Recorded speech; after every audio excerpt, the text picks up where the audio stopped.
وهنمثل عملية تطورك وتقدمك وانت في طريقك لاكتساب عادة او التخلص من عادة، وفي النهاية الوصول للهوية الجديدة اللي انت عايز توصلها بعملية تصويت زي اللي بتحصل في انتخابات على الشخص اللي انت عايز تكونه.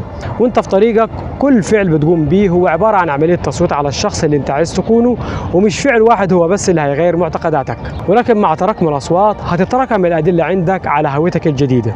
ودي واحدة من الأسباب اللي بتفسر إن التغيير مش محتاج تغيير جذري، لأن العادات البسيطة بإمكانها أنها تعمل فرق شاسع بتقديم أدلة جديدة على هوية جديدة. وبالتالي العادات هي طريقك لتغيير هويتك، وأكثر الطرق العملية لتغيير الشخص اللي أنت عليه هو تغيير ما تفعله.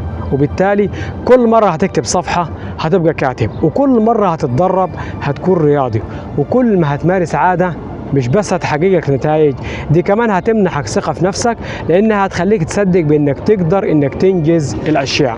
ولما تتراكم الأصوات دي كلها وتبدأ الأدلة في التغيير، بتبدأ القصة اللي بتحكيها لنفسك إنها تتغير.